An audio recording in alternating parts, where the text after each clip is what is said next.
हो गया।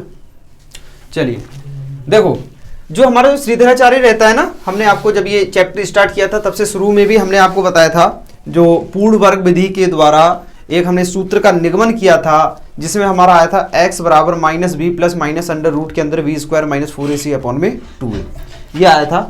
आज हम उसी को एक बार फिर से जानते हैं, फिर हम अपना आगे बढ़ेंगे। देखिए बाबू, यहाँ से क्या है, हम जो हमारी द्विघात समीकरण होती है उसका हम एक बेसिक फार्मूला जानते हैं। वो बेसिक फार्मूला वरना क्या होता है, वो होता है ax square plus bx plus c बराबर में क्या रहता है, 0। ax square plus bx plus c बराबर में 0। बहुत ध्यान से समझना, ये आपका क्वेश्चन है। अब हमें इसके फैक्टर करने हैं, इसके हमें क्या करने हैं, फैक्टर मतलब गुणनखंड हमें इसके करने हैं। तो गुणनखंड किस प्रकार से कर सकते हैं, और इसके जो गुणनखंड होंगे वो कैसे होंगे, वो होंगे बेटा जो हमारा पूर्ण वर्ग विधि होती है, पूर्ण वर्ग विधि के द्वारा। तो पूर्ण वर्ग विधि में एक सबसे पहला जो नियम होता है वो ये होता है कि जो एक्स स्क्वायर का जो गुणांक है वो हमेशा कितना रहना चाहिए, 1 रहना चाहिए। लेकिन यहाँ पर एक्स स्क्वायर का गुणांक कितना है मुन्ना, a। अब हमें क्या करना पड़ेगा, a को यहाँ से हटाना पड़ेगा, काटना पड़ेगा। तो बटे में क्या रखना पड़ेगा, a रखना पड़ेगा।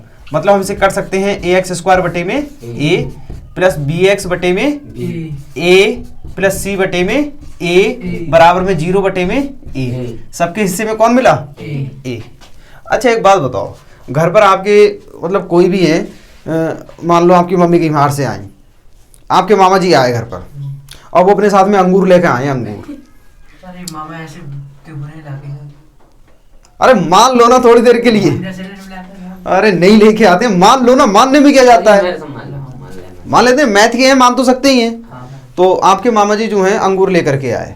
अब घर में आप 4-5 भाई बहन हो, सही है। अब तो सबको अंगूर ही तो मिलेंगे। अब ऐसा तो नहीं है अंगूर लेकर के आए तो साथ में उसके मौसमी मिल जाएं या आम मिल जाएं। अरे चुप जाओ, चपड़ चपड़ करवा लो बस। देखो ए से ए गया हमारा, यहाँ से कौन बचेगा, एक्स स्क्वायर प्लस यहाँ से कौन बचेगा, b अपॉन में a, साथ में कौन रह गया x प्लस c अपॉन में a, और बराबर में कितना रहेगा बेटा, 0। यही तो रहेगा। अब हम क्या करते हैं पूर्ण वर्ग में अपना, ये एक्स स्क्वायर सेम ऐसे ही रहेगा, प्लस यहाँ से कर सकते हैं b अपॉन में a x, फिलहाल तो यही रहेगा। अब हमें क्या करना है, इसके गुणांक का आधा, मतलब b अपॉन a का गुणांक का, सॉरी b अपॉन a का आधा का वर्ग जोड़ो, और जितना जोड़ा है उतना ही बेटा क्या करना है, घटाना है। मतलब x का गुणांक का आधा का वर्ग जोड़ो और उतना ही घटाओ। b अपॉन में a माइनस का 1/2 का होल स्क्वायर कर दिया, प्लस का c, सॉरी यहां से मल्टीप्लाई होगा, अपॉन में c प्लस में c upon a is equal to कितना रहेगा, 0।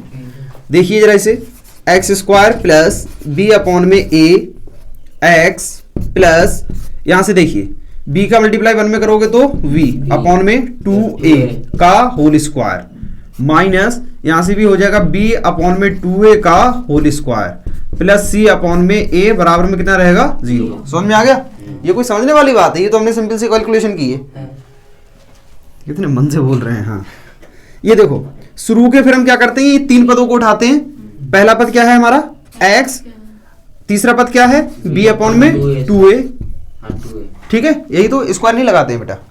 अब देखो प्लस का चिन्ह आएगा माइनस का, प्लस, क्योंकि सब जगह क्या है बेटा, यहाँ पर क्या है प्लस है, तो यहाँ पर प्लस का चिन्ह, और इसका हो गया हमारा होल स्क्वायर। ये बन गया हमारा पूर्ण वर्ग बराबर, इसे इधर ले जाओ और साथ ही साथ इसका ये स्क्वायर खोल लेना। यहाँ से क्या हो जाएगा, b स्क्वायर अपॉन में, और कितना हो गया बेटा 4a माइनस, और यहाँ से c अपॉन में a, ये हो गया x प्लस b अपॉन में 2a का whole square is equal to, इसका एलसीएम कितना हो जाएगा, 4a तो होगा, तो पता है इसका एलसीएम कैसे आएगा ये आपको, देखो हम बताते हैं। जब भी कभी एलसीएम की बात आए तो सबसे पहले आप क्या करोगे, बीजीय पद हो या अंकीय पद हो, इनके करोगे गुणनखंड। तो भैया ये कितना हो जाएगा, ये हो जाएगा a, ठीक है। और जो ये 4a है, 4a इसे हम कर सकते हैं 2 इंटू 2 इंटू a, कर सकते हैं ना, ठीक। अच्छा जब हम इसका लासा लेते हैं, मतलब इसका एलसीएम लेते हैं, तो क्या होता है, जो दोनों में समान होता है वो तो एक बार, ठीक है, और जो अलग, जो समान नहीं होता, जैसे इसमें है इसमें नहीं है, ये वाला 2 इसमें है इसमें नहीं है, तो वो क्या किया जाए, वो ज्यों का त्यों ऐसे उतार लिया जाता है, ठीक है। 2 दूनी 4, 4 की गुणा ए में करोगे तो 4a, इसलिए तुम्हारा 4a आया। अब चलो ये तो हो गया एलसीएम। अब क्या करेंगे, 4a को भाग दो 4a से, तो कितना हो जाएगा, 1 हो जाएगा। 1 का मल्टीप्लाई करोगे, इसके अंश में ही तो गुणा होती है, तो यहां से हो गया b स्क्वायर माइनस का, अब a को भाग दो 4a से, सॉरी a से भाग दो 4a को, तो 4a अपॉन में a से a गया, तो कितना बचेगा बेटा 4। अब 4 की गुणा किसके साथ होगी, c के साथ, तो कितना हो जाएगा 4c। क्लियर हो गया। अब यहां से हमें क्या करना होगा, देखिए यहां से हम अपना स्क्वायर हटाएंगे, तो यहां पर कौन लग गया हमारा, अंडर रूट। हमने गलती कर दी बेटा, यहां पर गलती ये कर दी, ये 4a स्क्वायर होगा, देखो b स्क्वायर हो गया, 2 का 4 हो गया, और a का क्या होगा 4a स्क्वायर ही तो होगा। तो यहां पर एलसीएम जो है वो भी बेटा हमारा 4a स्क्वायर ही आएगा, एलसीएम जो है ना वो 4a स्क्वायर ही आएगा। ये मिस्टेक हो गया था यहाँ पर, जैसे यहाँ पर 4a स्क्वायर होगा तो 4a का स्क्वायर का मतलब है इनटू में यही तो हो जाएगा। इन दोनों का तो हो गया बेटा एक ही लिखा जाएगा, ये लिख दिया।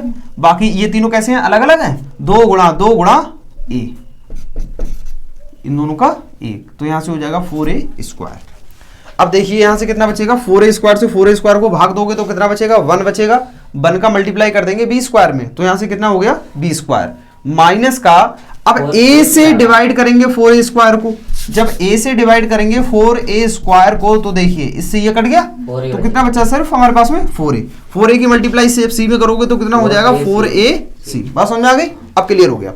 यहां से हम ये स्क्वायर हटाएंगे तो इधर क्या लग जाएगा, अंडर रूट लग जाएगा, तो यहां से x प्लस b अपॉन में 2a is equal to under root के अंदर बचेगा बेटा b स्क्वायर माइनस का 4ac अपॉन में, और कितना बचेगा बेटा 4a स्क्वायर। ठीक है, अभी हम इसे और भी हल करते हैं।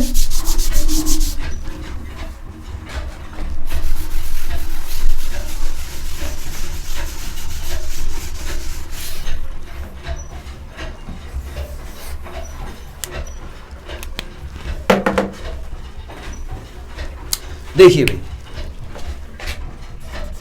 x प्लस यहां से कौन बचा b अपॉन में 2a is equal to plus minus under root के अंदर b square minus 4ac upon में, और देखो 2a यही तो बचेगा, स्क्वायर नहीं बचेगा बेटा, स्क्वायर नहीं बचेगा। क्यों, अगर अंडर रूट में 4a स्क्वायर होता ना तो इसे हम क्या लिख सकते हैं, 2 इंटू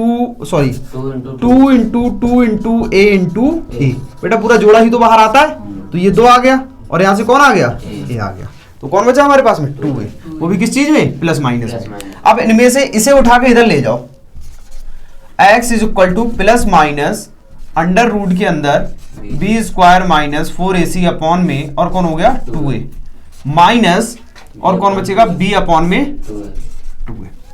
बात क्लियर हो गई। अब इसका क्या करेंगे हम, x इज इक्वल टू यहां से 2a तो हमने ले लिया अपना LCM, plus minus under root के अंदर b square minus 4ac minus का, और कौन रह गया यहां से बेटा b, यही तो रह गया। अब एक बार प्लस में ले लो, एक बार माइनस में ले लो, मतलब एक तो x बराबर हो जाएगा अंडर रूट के अंदर b square minus 4ac minus का b अपॉन में 2a, और अगला हो जाएगा हमारा x बराबर माइनस अंडर रूट के अंदर b square minus 4ac upon में माइनस का b अपॉन में, और क्या हो गया बेटा 2a। बात समझ में आ गई, ये आपके दोनों फार्मूले होते हैं। अच्छा, इसी को हम और कैसे करके लिख सकते हैं, इसी को लिख सकते हैं minus b plus minus under root के अंदर b square minus 4ac upon में 2a। ये किसका वैल्यू होता है, ये होता है हमारा x का वैल्यू। क्लियर हो गया। इसी को हम बोलते हैं क्या, अपना श्रीधराचार्य, क्या बोलते हैं, श्रीधराचार्य सूत्र का निगमन।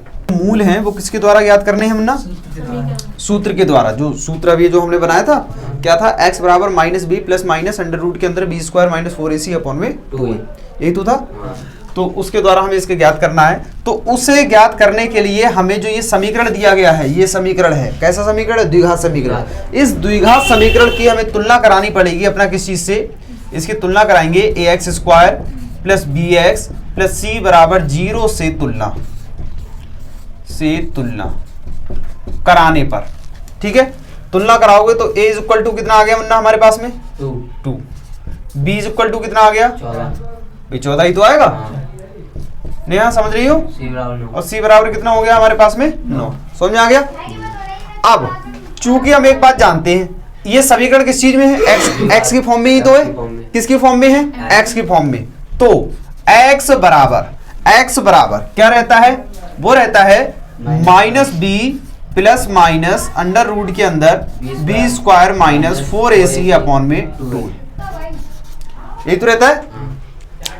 अब मान लो यहां पर बाई होता दिया हुआ, ये पूरी समीकरण किसकी फॉर्म में होती? बाई की फॉर्म में। फिर आप पता है इसकी तुलना किस चीज से करवाते? A by square plus B by plus C बराबर 0। मतलब ये सब चीज किस चीज में बदल जाती? बाई में। अब एक्स की जगह पे कौन आ गया? बाई आ गया। ठीक है, मतलब बड़े चाचा की जगह छोटे चाचा आ गए, या छोटे चाचा की जगह बड़े चाचा आ गए। तो जितना भी काम जो छोटे चाचा के साथ में किया जाता था, अब वो सारा काम कौन करेगा? बड़े चाचा। बात समझ में आ गई? तो ऐसा ही इसमें है। अब जो ये फार्मूला यहां पर लगता, तो इस वाले एक्स की भी जगह कौन आता? हमारा वाई ही आता। बात समझ में आ गई? चलिए, सूत्र हमारा यही बार रहता, minus B plus minus under root के अंदर B square minus 4ac upon में 2a। अब देखिए इसमें हम क्या कर सकते हैं, हमारे पास में सारे मान है दिए हुए, बी का भी मान है, ए का भी मान है और सी का भी मान है। ठोक दो इसी में। x बराबर इसका मान कितना? माइनस का 14 प्लस माइनस अंडर रूट के अंदर, अच्छा इसका 14 का स्क्वायर माइनस, अच्छा चलो 14 का वर्ग निकालो, 4 गुणा और a 2 गुणा और c 9 बटे में यहां से कितना हो जाएगा बेटा? 2 इंटू और a की जगह कौन हो गया हमारा? 2। 14 का वर्ग बताओ। 156। हाँ, तुम्हें ऐसे बड़ी जल्दी पता लग गई। 14 का वर्ग बताओ। 256 होगा सर जी, या फिर 196। देखिए वर्ग निकालने का सबसे अच्छा तरीका हम आपको बताएं वर्ग कैसे निकालते हैं। अगर जब आपके पास में दो संख्याएं दी गई हो, ठीक है, अब यही समय होता है एक्स्ट्रा सीखने का। हमने आपसे पूछा 14 का वर्ग, यहाँ पर 14 लिखा, यहाँ पर 14 लिखा और नीचे हमने 14 लिखा। अब देखना, यह है इसके बाहर के अंक और यह है इसके अंदर के अंक। पहले दोनों बाहर के अंकों के आपस में गुणा करो, 4 चौक 16 के 6 हासिल 1, इसकी इसके साथ, इसकी इसके साथ, 4 एकम 4 एकम 4 4 8, जो दोनों की जो गुणा आई है ऐसे ऐसे करके 8 हो गया। 8 और 1 9, 1 एकम कितना हो गया? 196। ठीक है, इसी प्रकार से अगर आपसे बोल दिया जाए भैया हमें बताओ आप 51 का वर्ग, 51 का वर्ग बताइए कितना होगा। तो ऊपर 51 नीचे 51, 1 एकम 1, 5 एकम 5, 5 एकम 5, 5 5 10 हासिल 1, 5 पंजे 25 और 1 26, जब 26 तो 1 होता है। कोई आपसे पूछे 89 का वर्ग, 89 का वर्ग, 14 का वर्ग कितना होता है? 296, 196। 14 का वर्ग बेटा 196, 196 माइनस 4 दूनी 8, 8 और 8 ने 72 बटे में 2 दूनी 4 हो गया। x is equal to minus का 14 प्लस माइनस अंडर रूट के अंदर, अच्छा 196 में से अगर 72 गया, 6 में से 2 गया 4, 9 में 7 गया 2 और यहाँ से 1, 124 और यहाँ से कितना बचेगा 4। 124 किसी का होता है? वर्ग 12 का होता है। 144 होता है, 12 का 144 होता है, नहीं होता है किसी का। देखिए अब हम और इसमें क्या कर सकते हैं, 124 के तो सबसे पहली बात तो फैक्टर करो, तो इसे क्या कर सकते हैं 2 से करो, 2 छंग 12, 2 दूनी 4, 2 3 6 2 एकम 2 और साथ में कितना रह गया हमारा 31। तो इसे कर सकते हैं x बराबर -14 प्लस माइनस अंडर रूट के अंदर 2 गुणा 2 गुणा 31 और बटे में कितना हो गया 4, ये 2 आ गया बाहर। तो x बराबर माइनस का 14 प्लस माइनस 2 अंडर रूट के अंदर 31 और कितना बचा बेटा हमारा 31 और बटे में कितना हो गया 4। अब इसे थोड़ा सा सॉल्व और करते हैं। कहाँ गया वो कपड़ा? वो रखा है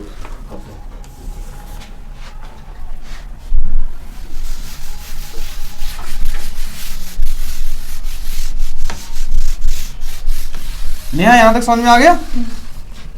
अजय तुम्हारे ठीक है। अब तुम्हारे नहीं आया? कहाँ पर नहीं आया? कहाँ से नहीं आया? तो सर ये आ गया सूत्र, अरे सूत्र का ही तो खेल है। पूरे मैथ में सूत्र का खेल है। अरे देखो कहीं ना x बराबर, अच्छा हम इसमें से पूरे में से ये 2 कॉमन ले लें, हाँ कोई प्रॉब्लम तो नहीं है, ना होगी तो होने ना देंगे, मार पीट के प्रॉब्लम पूरी कंप्लीट कर देंगे। अंडर रूट के अंदर कितना बचेगा 31 और बटे में कितना हो गया 2 4, हाँ से 4 2 एकम 2, 2 दूनी 4। अब मुन्ना ऐसा करो, एक बार प्लस ले लो एक बार माइनस ले लो, तो x बराबर माइनस का 7 प्लस अंडर रूट में 31 बटा 2, और दूसरी बार में x बराबर माइनस का 7 माइनस अंडर रूट में 31 बटा 2। ठीक है, यही आपका रहेगा उत्तर।